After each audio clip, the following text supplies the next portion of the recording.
Good afternoon. My name is Chanel Hayson. Welcome, everyone. Tonight, we are excited to present our Tribal Interns Cultural Display Final Project. I am the Director of Outreach and Community Relations for the Elakha Alliance. My name is Chanel Hayson. Sorry, I can't remember if I said that already. But we are gonna start off a little bit with a background of who the Elakha Alliance is and what we're doing, and then I will pass it off to Kaitlynn and Grayson. Oops. So the Elakha Alliance is a nonprofit based here in Oregon. We were created from the idea of the late David Hatch, who was a Siletz tribal member of the Coastline and Aleut descent. He and his son Peter were making a boat and searching for a name and came across the word Elakha in a Chinook jargon dictionary. And then David was asking, well, why don't we have sea otters on the Oregon coast? Where did they go? And why don't we have them anymore? And how can we bring them back? So through his research and long day and 90-degree heat here in Portland, activism that led us to becoming an official nonprofit in 2020. And we have made a lot of big waves over the last couple of years towards reintroducing sea otters back to Oregon.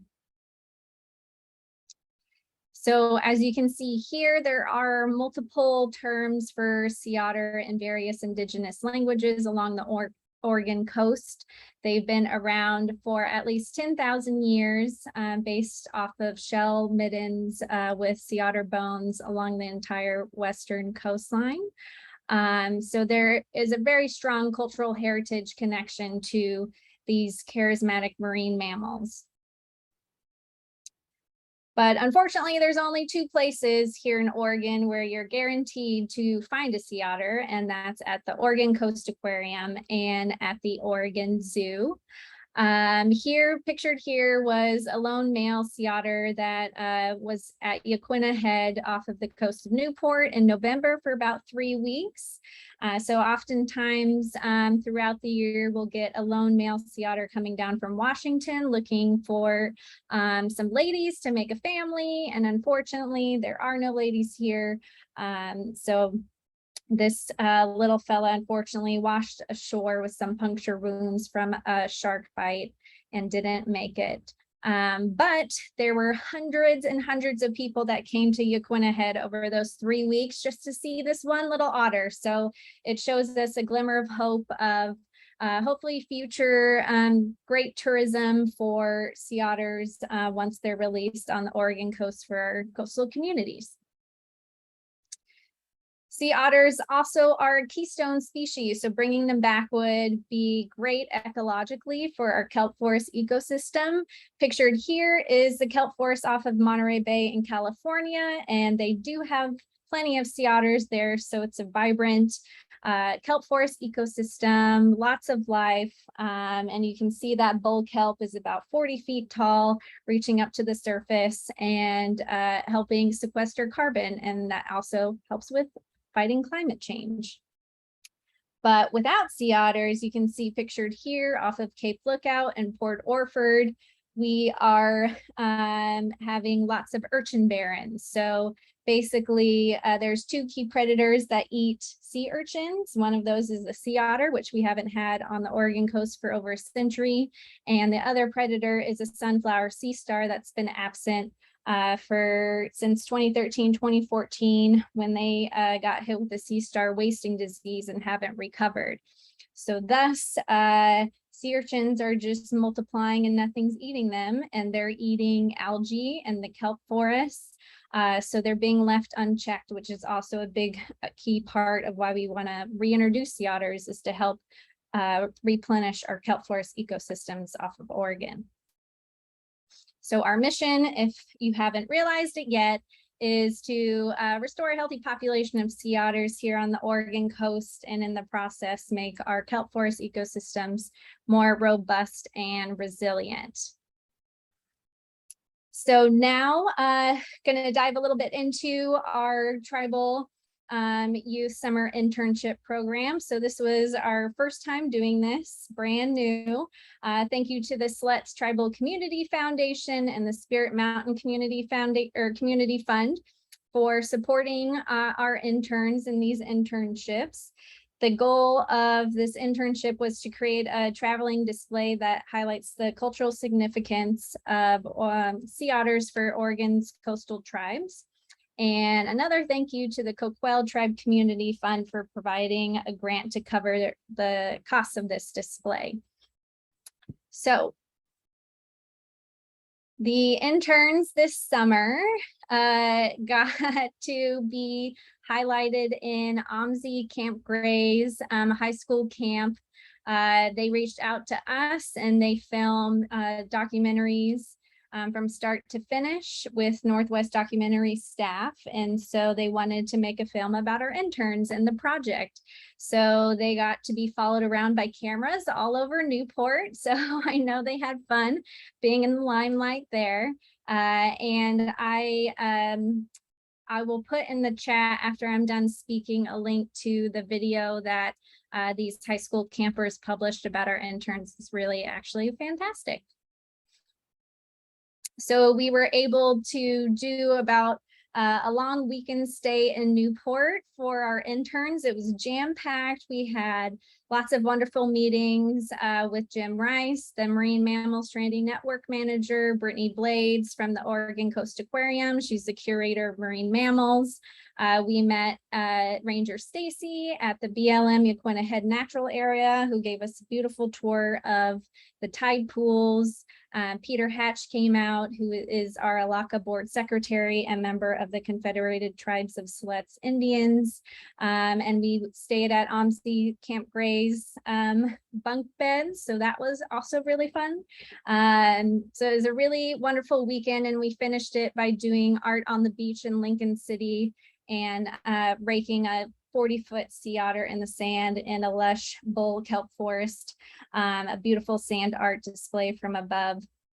So yeah, it was jam-packed. So here is our schedule of the display right now. We are confirming about 5 other different locations. So it's going to travel up and down the Oregon coast. So be sure to take a picture of this, but it'll also be posted on our website tomorrow. So speaking of our website, be sure to check it out if you haven't. It has a plethora of information on there about kelp forests, sea otters, the cultural significance that they play. If you are on social media, please follow us on Facebook, Instagram, Twitter, and YouTube. And without further ado, I want to introduce you to Kaitlynn Spino and Grayson Gomez, our 2 wonderful interns, and to showcase their project that they created. So I believe, Grayson, you are up.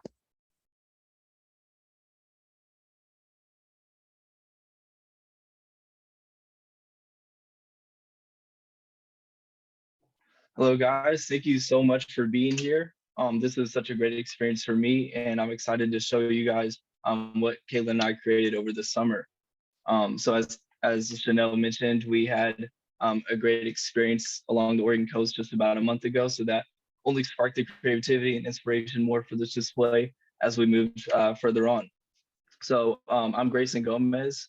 I'm a 4th-year product design student at the University of Oregon, and I'm Mississippi Band of Choctaw. And this is a great project for me to be a part of this summer and strengthen my creative toolbox while learning as much as I can about the Elakha Alliance and what sea otters can bring to the Oregon coast. So without further ado, I'll show you guys the final products of the display, get into some of the process, and finish out with some of the takeaways.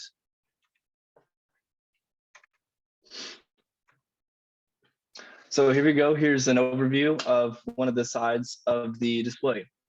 And so it's comprised of about 8 acrylic panels, all ranging in size and dimension, but they create this unique right angle structure. So there's 3 right angles total. applied to these brackets with acrylic artwork on both sides.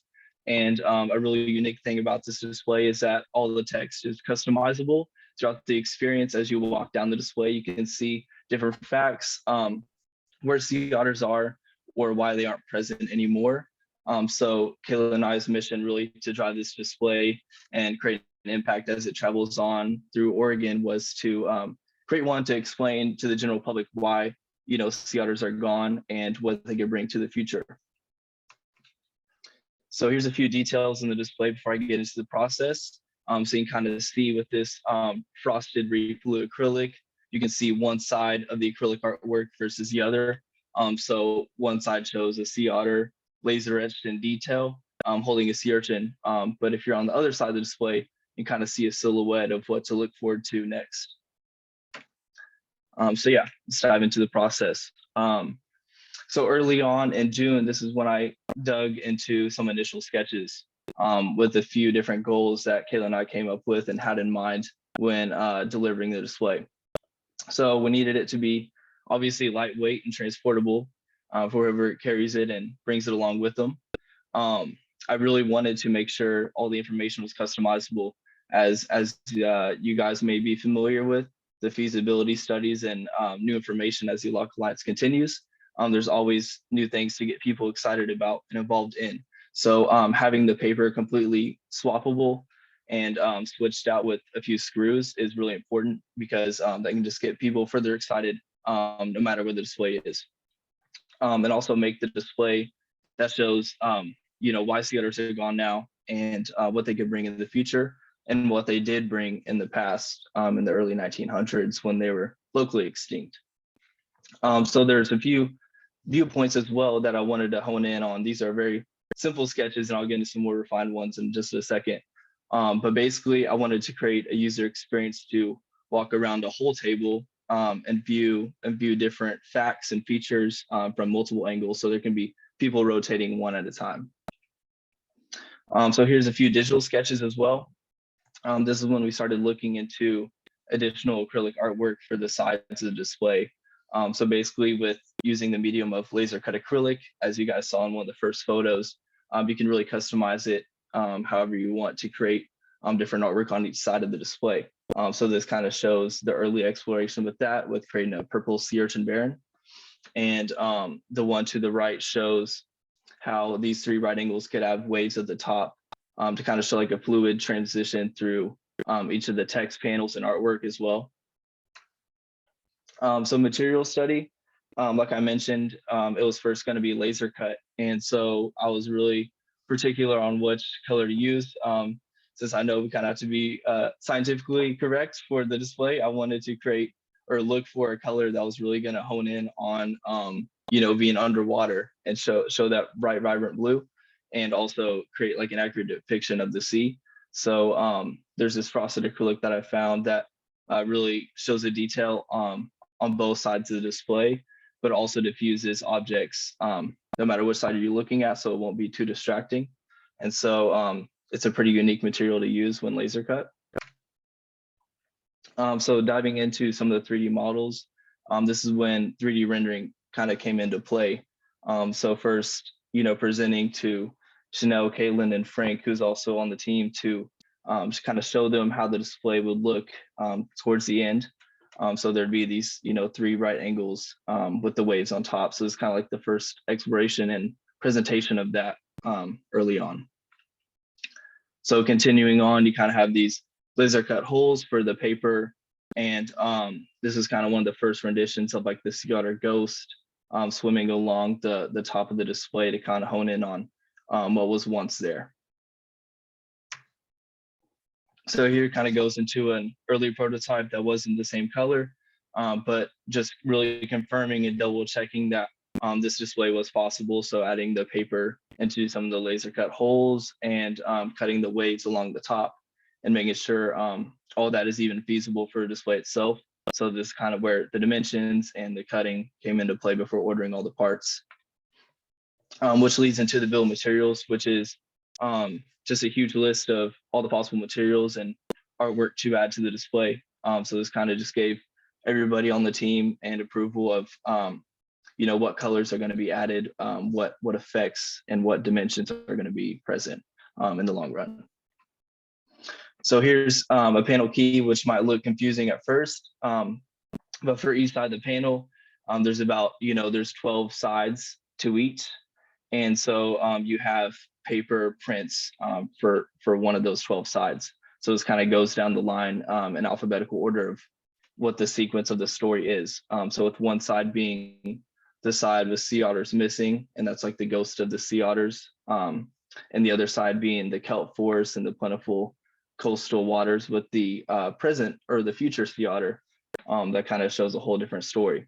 So that's kind of why they had to be divided up as such. So the top and the bottom are two different storylines, but the prints kind of show like an overview of what would be placed in the end once printed out. So here's kind of like a detailed version of the artwork combined with the paper. So this kind of gave everybody like a key to reference during production of what will be laser cut and sort of the custom fit of the sea urchin. So each sea urchin is pretty unique on the bottom because they have to be formed around the ocean floor pieces themselves, which I'll show in the end. So this kind of makes a unique feature of making sure the paper, is set well and has enough room to really show the user what it's really mentioning while having enough space for the artwork to create an actual resolution. So here's some of the laser cutting.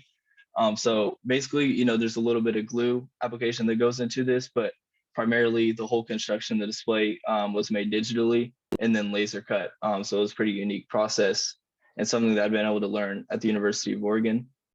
And so with that, you can, for example, here's a sea urchin baron. And what's really cool about a laser cutter is that you can etch in really precise detail, like little tines and the other spikes of a sea urchin to kind of make it more of a 3D effect while also cutting the individual tines with no burn or no this resolution.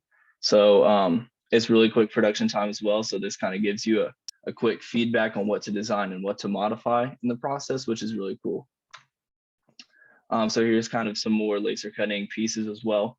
So you have some kelp with some paper backing on the side, a few of the sea otters and the ocean floor. So this kind of goes into the material testing as well as getting the final cut pieces for the display, which is a really fun process. So glue up. So there's a really special glue called Weldon 4. And so what you do is you just get a little applicator bottle, pour the glue and disperse it however much you need for each piece, and it bonds instantly. And so that's the only thing that's stationary on the display is the artwork itself, which is pretty cool because you can add or subtract however much acrylic artwork you want. And it kind of gives an unlimited option of what to create for each panel. And so here's prints. So it was great to have Kaitlynn along with me to make the prints as she's a marine biology major at the University of Oregon. It was really nice and helpful to have her education and experience in creating the prints and making sure everything was correct for each storyline on both sides of the display. So this is a great experience. And all I did was design the outline and the border similar to what you saw on the panel key a few slides ago. And so as soon as those were done, it was just rounded corners to create a certain effect and emotion on the display and cut around for each panel. So for hardware and assembly, real basic hardware. There's a Chicago binding screw that just goes through the prints. And once that's through there, then you can add them onto the display, take them off and so on. So for the sides that have, more than one print, then that's when you can combine, two prints on one screw itself, which is really nice and ecologically feasible.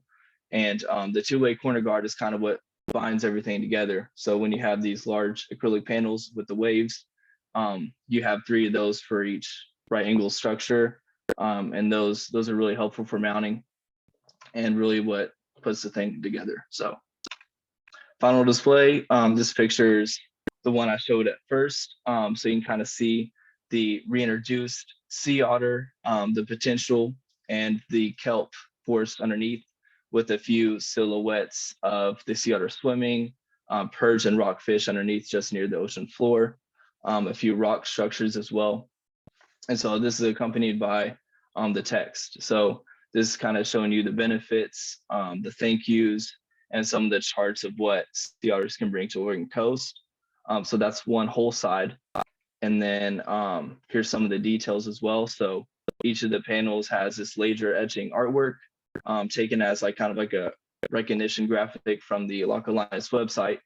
And so this was laser etched into each panel that really creates a cool effect for the sides that don't have the artwork necessarily. So right underneath the print, you can see this laser etched detail on each of the panels. And here's the ghost of the sea otter, similar to what was shown in one of the early renderings on the early slides. So that's kind of it underneath the water itself. A few more details here, also similar to what you saw. So you have the laser engraved sea otter on one side, and then you can see the silhouette facing the other way. So it kind of gives the user a preview of what's to come as you walk throughout the display to kind of tell this whole different story and narrative. And then sea urchins as well. So each one is different. Each sea otter has a different pattern or different kind of like spikes to it, which is really cool. And so they sink in the ocean floor a different way. So it's cool to kind of see the relationship naturally on the bottom to make it as realistic as possible for acrylic, I guess. So that's pretty cool. Details. So here's a two-way connectors I was talking about. So it's real simple and easy to take apart. So as I mentioned, it's important to kind of have everything being able to take apart and removed, aside from the little acrylic artwork that's already been glued. So it's really unique to have those and the Chicago screws binding the material itself. So that's always great.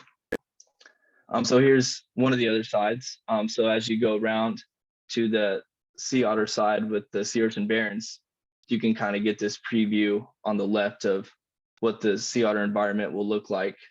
And then as you walk to the other side, that's kind of when you see the whole resolution of the artwork. So with having this frosted acrylic material, you can see one side go to the next and get the full resolution of the kelp forest and the other paper. So it goes to the Oregon coast. So this is the side with the sea urchin barrens, which is also a really fun side. So obviously we talked about the kelp forest and the reintroduced sea otter side. This is the side without sea otters, either showing the general public or reminding them that they are not here on the Oregon coast. They are locally extinct. And this is where the text can really portray the story and really give them the details of why they're gone and what it would take to bring them back. And so this is where the text is really important, but also you can kind of see at the bottom the sea urchin barrens on the opposing sides of the display itself. So if you kind of look at it at this angle, as you see in the right photo, that's where you can see all the sea urchin barrens kind of come together. So as you walk through, it kind of just shows this little story with graphics and charts that Kaitlynn came up with. So a few more details. You can see the silhouettes of the sea otter swimming underneath the kelp. And so it's kind of acting like this, shadow silhouette effect, adding depth to each of the panels. And here's some of the charts right here, showing the sea otters on the positive kind of kelp forest side, right adjacent to the sea otter itself. So yeah, to break it down again, there's two sides of the display. So there's the one with the sea urchin barren, showing what's missing and why they are gone, with a little newspaper excerpt from I believe 1910, when they were deemed locally extinct at first. And so that side kind of informs the general public of what was missing.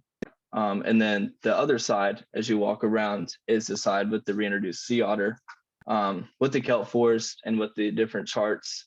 And those have a different colored print to them to kind of portray the emotion of positivity and what to look forward to in the future.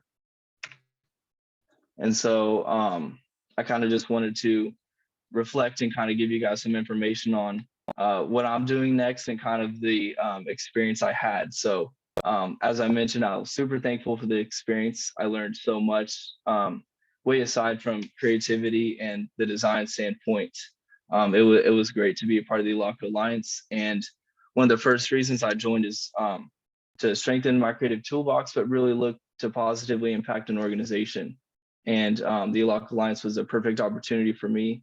And I was so thankful to get it. And once I did, I just wanted to experience as much as I can. And, I was super thankful for the trip on the Oregon coast that happened about a month ago with Kaitlynn, Chanel, and Frank in Camp OMSI. So that was a great time as well. A few takeaways are through our meetings with, I kind of see a few people in the chat right now, and some of the people that joined the meeting that helped us along the way. It reminds me that they kind of gave us a bigger message to leave with, that, everybody plays a part in bringing them back, and everybody plays a part in not just reintroducing sea otters, but their own endangered species or whatever else, societal problems could be going on in the world. Everybody has a part, and there's a positive outlook on what to bring back and be environmentally conscious in your decisions. So it's bigger than the Elakha Alliance, but it's also important to hone in on to the general public of why they're important. So that was a great takeaway for me. Favorite part of the display would have to be the difference of, the laser engraved sea otter like this one right here versus the ghost one. I think having one of each on the sides of the display really created this narrative, and it's kind of eye-catching for both sides as people navigate around. So I thought that was a cool part of what we came up with. And what's next for me is that I'll be finishing my last year at the University of Oregon in Portland. So taking a few design studios there and getting ready to graduate. So it's already come up so fast, and super thankful for this summer internship. And I hope to be involved with the Elakha Alliance in some way in the future. And this is a great experience. So thank you all for joining and listening. And I hope you guys enjoyed the display as much as Kaitlynn and I enjoyed creating it. So thank you.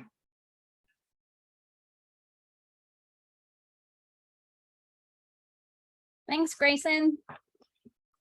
All right, Kaitlynn, you are up.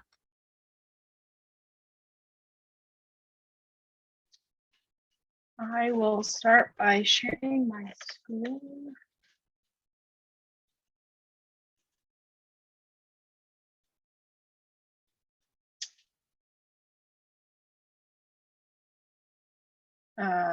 Sheikh Klawit, Inknash Maniksha, Kaitlynn Spino, Washnosh Yakima, Washnosh Klikatapanik, Washnosh Skulishla, Klimet Cow, Skulit Pamapa Uli Kampa, Kwasla Na Muyanawi Ikuk. Good evening. My name is Kaitlynn Spino. I am Yakima. I live in Klickitat, Washington. I'm a student at the University of Oregon. I'm a marine biology and Native American studies major, and I'm happy you came tonight.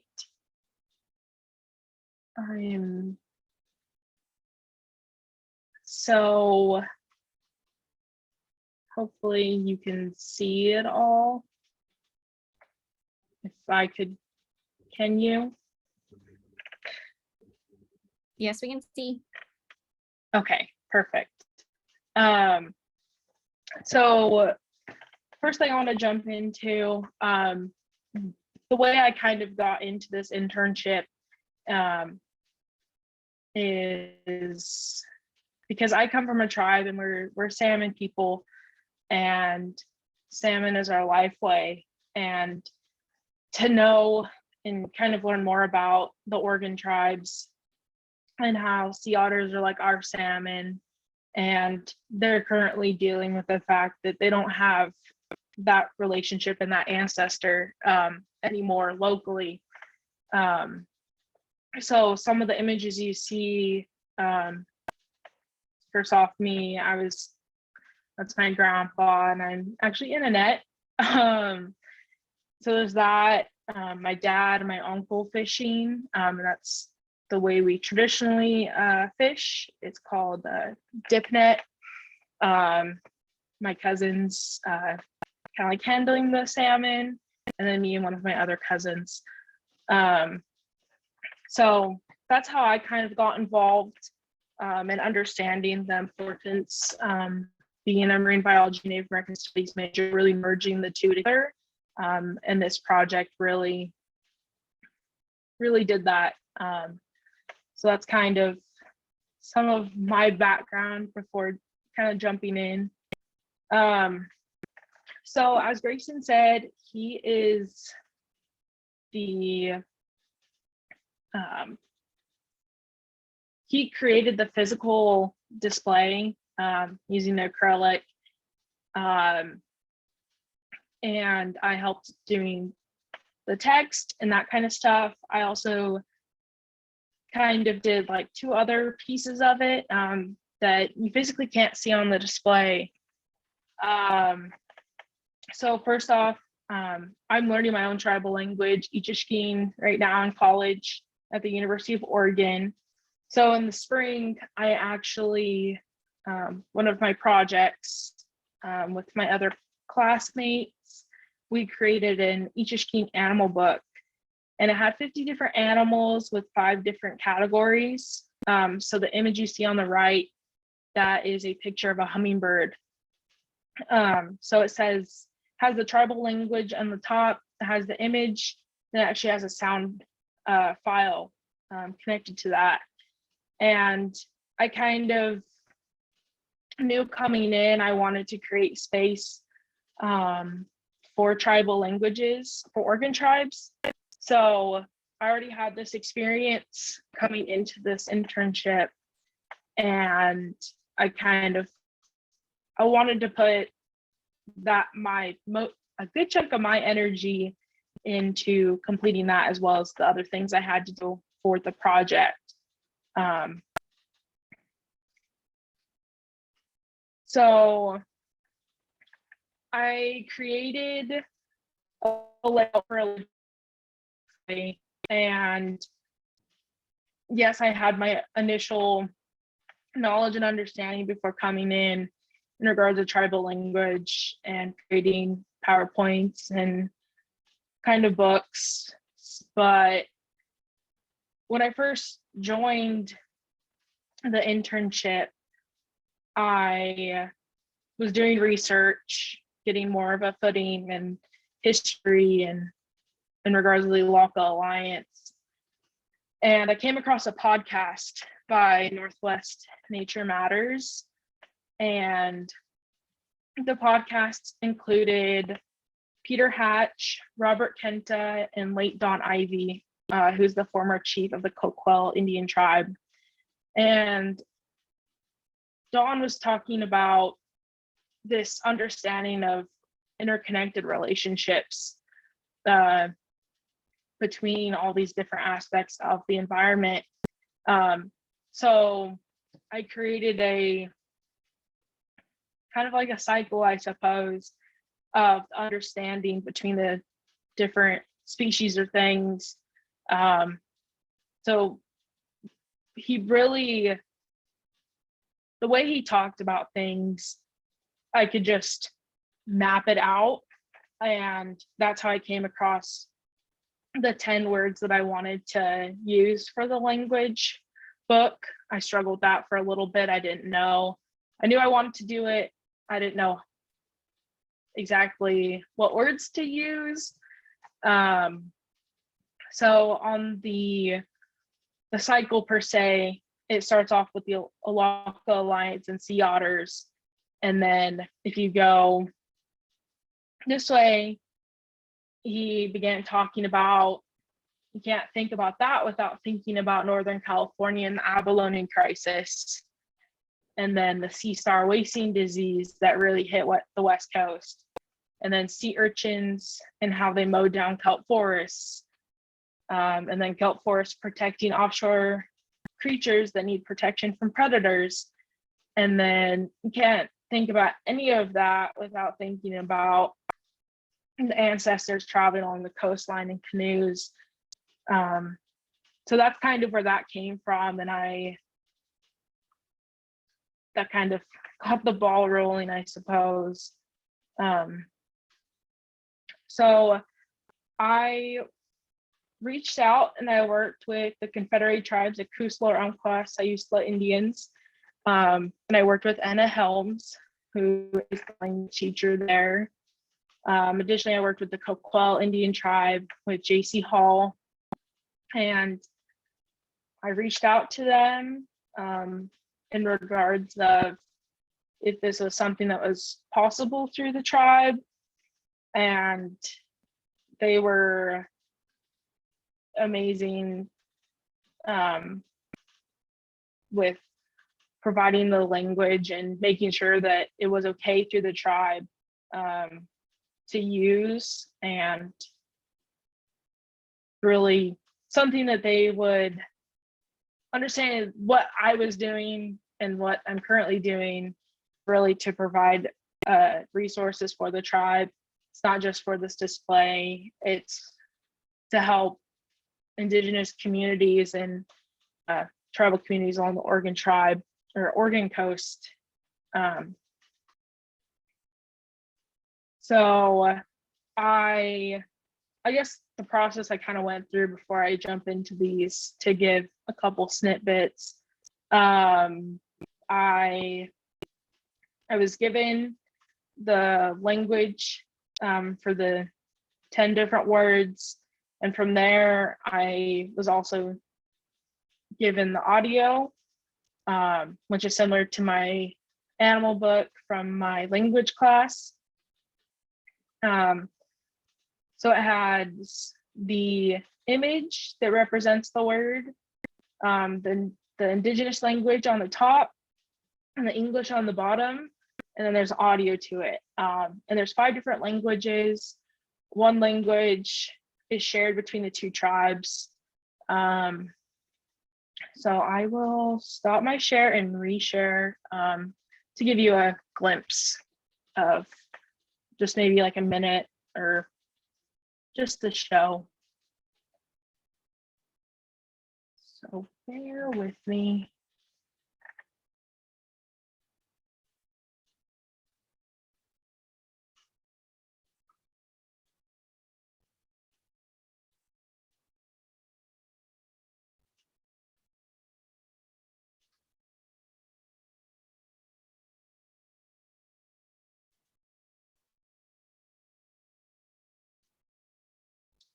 Real test to see is if I start this, if we'll be able to hear it.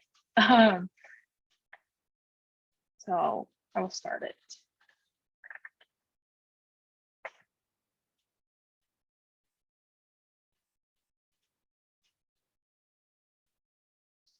And this is, I suppose before we jump into it, there's a title page that talks about what I just talked about in regards to Lake Dawn Ivy, and it has that same cycle in my own personal connection and language journey.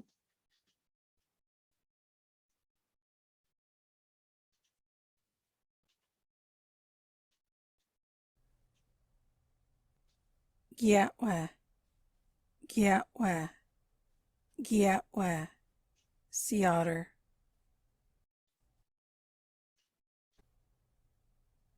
What yach, what yach,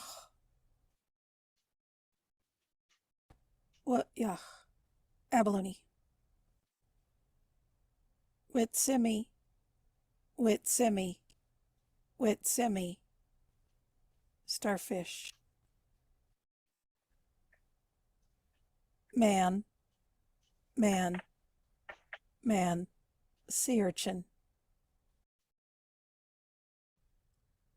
Galkas, Galkas, Galkas, kelp.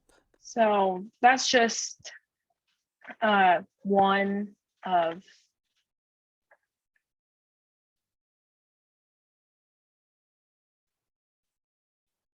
Is my camera working now, or do you want me to reshare? Nope, it's working now. It just, I think with you playing the video, technology was freaking out a little bit, but you're okay. No worries. Okay. So like I said, that's only one of the videos. I did create 5.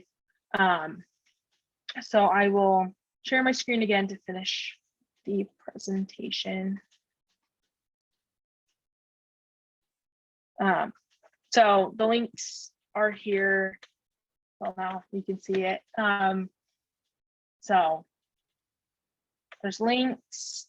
So I didn't just want to stop there. My main goal as well, like I said, was to not just create a resource for this display, but for the tribes. And I asked both the language teachers some of like their input. And one of them really talked about how everyone asked them about stickers. Like, wow, I was on the fence if I wanted to create a physical book for the display or even stickers. And that was kind of my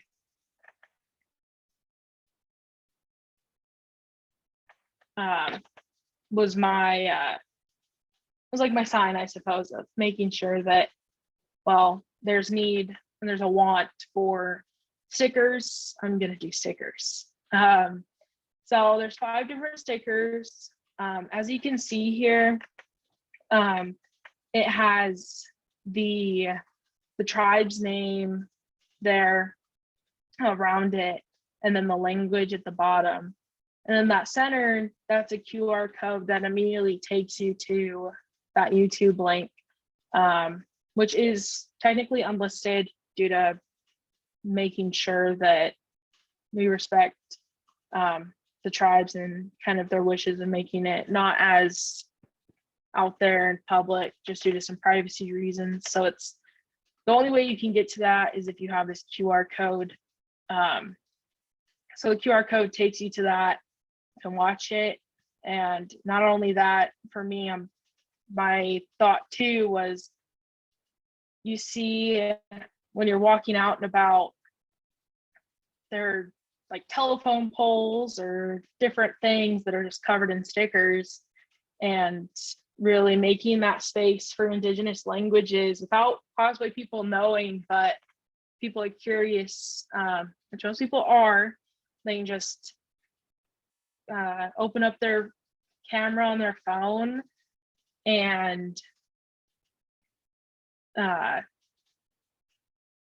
be able to open up the video to the languages. So here's 3 of them. Here are the other 2. So I was really happy with how it turned out. And the stickers themselves are about 3 inches and by 3 inches, and they're going to be squares. These are just kind of the pre-designs of it that I sent to the company to make. Additionally, on top of that, I worked with Stephanie, who is an amazing artist, and here's some of her artwork, as well as her website as well. And Hey, Kaitlynn, my whole sorry Yes. to interrupt, but on our end, the presentation pages are all fairly blurry. okay. So maybe, do you want to stop presenting and then start again, and hopefully it'll. Yes, I will. Just let me know if they are, if it's better now.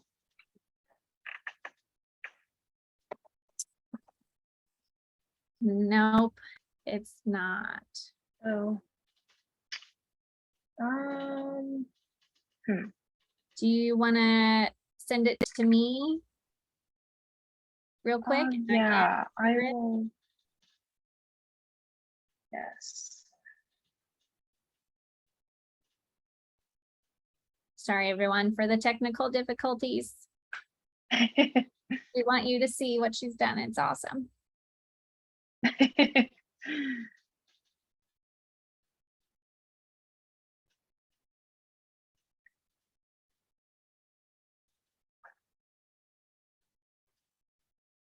It is being difficult and doesn't want to give me the option to send it.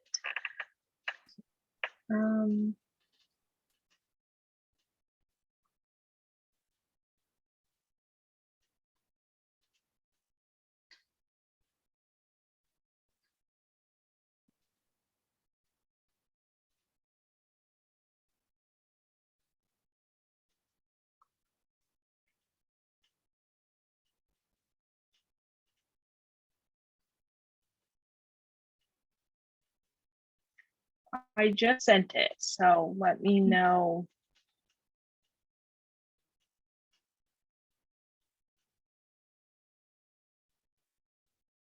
Let's go internet.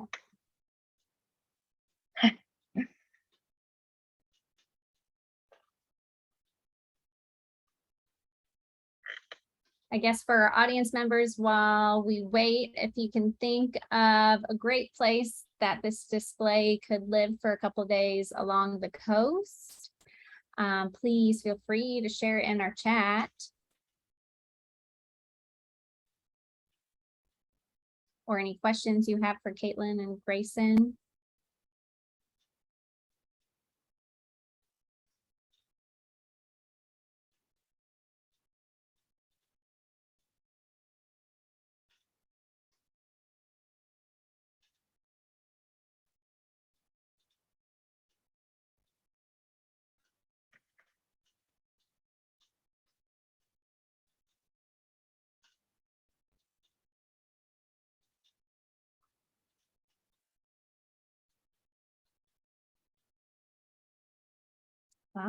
Tillamook County Creamery Association. That's cool. Still waiting for my email. I can try to see if me turning off my camera does work. I turned it off for you. Or me. I see that. But maybe sign out and sign back in, because when you started, it was clear. So maybe it just needs a refresh. Okay, so I'll leave and come back. Okay.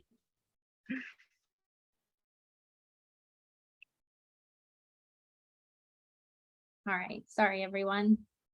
Thank you for your patience.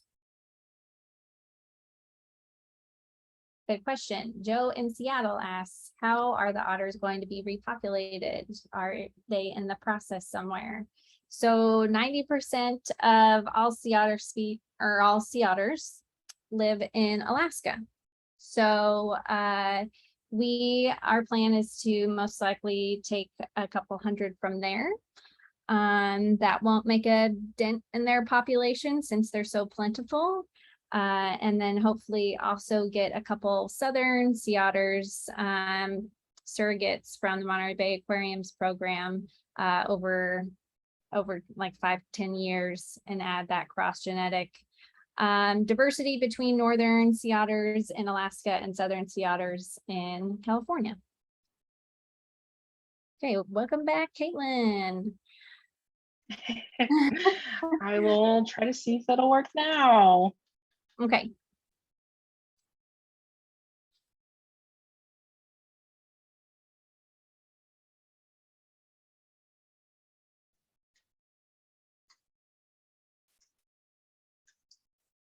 Yes. Is it not blurry anymore? We did it. Woo! Okay, go for it. Perfect. So sorry about the technical difficulties. I feel like that's Zoom for us. So where I left off, maybe I'm not entirely sure if you guys got to see the sticker design fully with blurriness. So bumped back a few slides. Yes, thank you. So perfect. So like I said earlier, around the sticker design, it has the tribes, the full tribal name, and then the language name at the bottom, and that QR code goes to that YouTube link. So there's 5 different sticker designs that will be at the display. It'll have its own like sticker holder, so people can grab them. And then here are the rest of them. So the 2 more. So with the coloring page, I worked with Stephanie, and what my main focus too was trying to get people's attention. Obviously the display is fairly large, so people will see it. but I want people to be interested enough to go take a look at it. So my idea was to possibly create a coloring page in the beginning, and come up with Stephanie being an artist that loves sea otters, and she found out about the Elakha Alliance and wanted to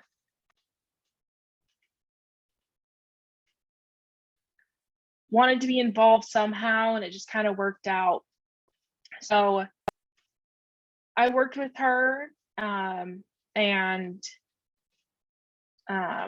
she came up with some pretty good like sketches, and here's an example of the work she's done with sea otters.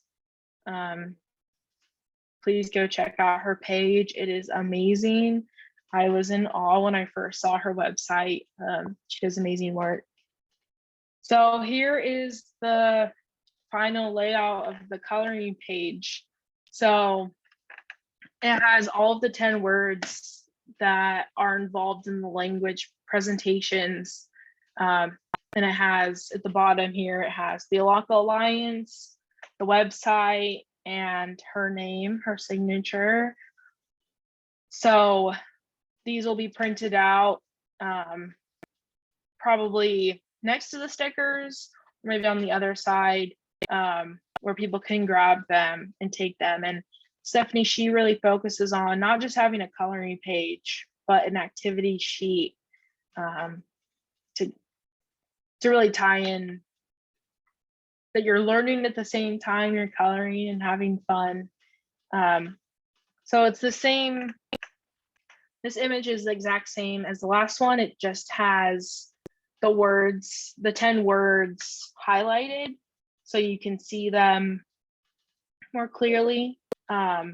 Because in that video, and me sharing my screen in regards to that YouTube video with the language, I didn't want to take up all the time to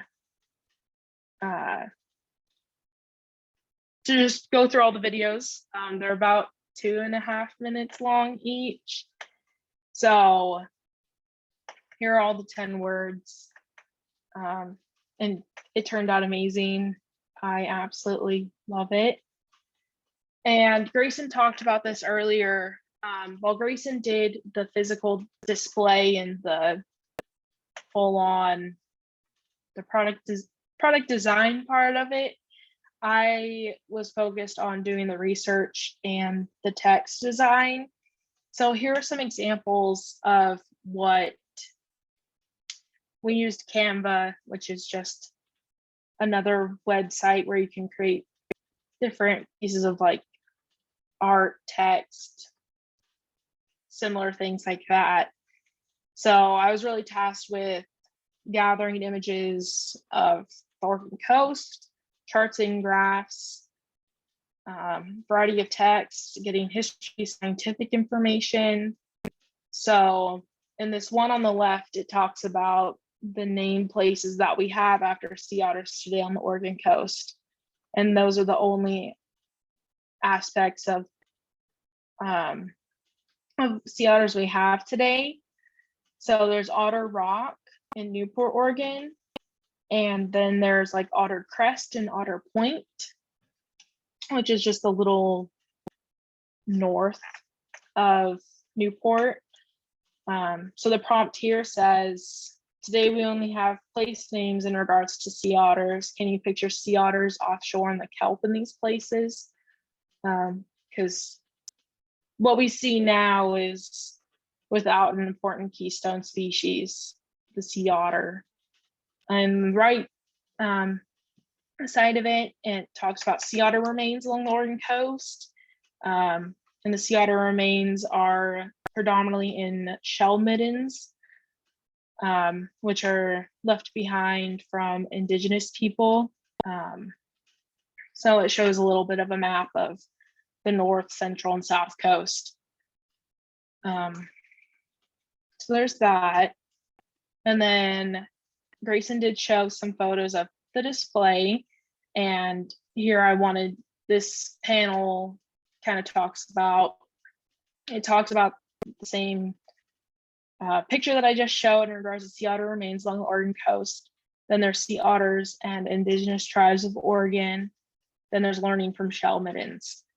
So this is on the urchin barren side of the panel. Like Grayson described it, it's split into two.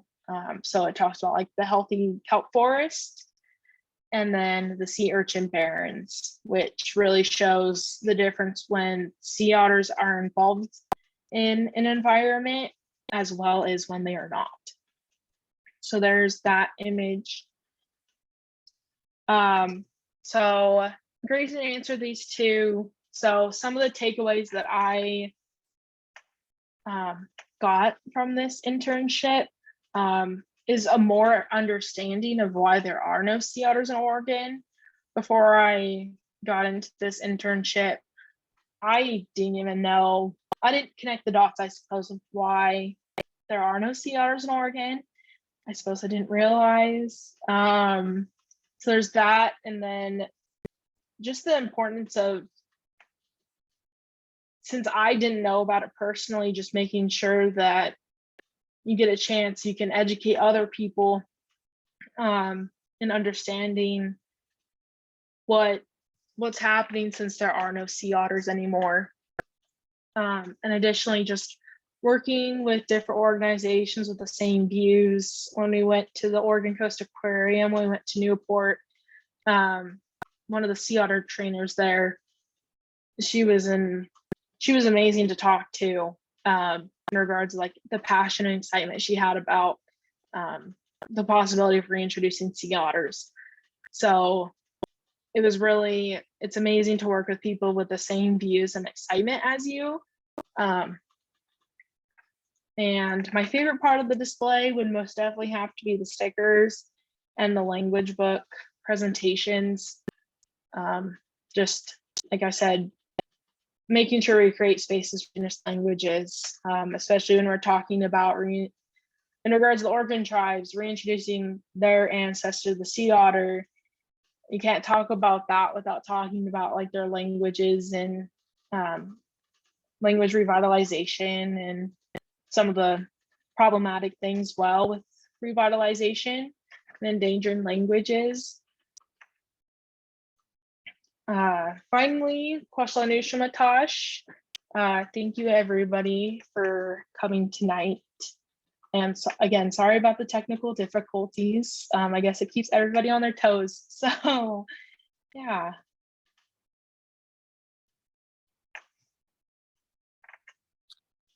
Awesome job, Kaitlynn and Grayson. You're getting so many wonderful compliments in the chat. I know we left you both with just a lot of creative freedom on this project, and what you both accomplished, I think, blew us all away. It is so beautiful and so well thought out. And we are so thankful that you are our first 2 interns ever. I feel like a very proud mom moment. I know I would be taking photos of you all on our coastal journey. But yes, thank you so much. I know we had, I think, some questions. Let's see. What was the text material? What was that printed on? Grayson, you probably know that.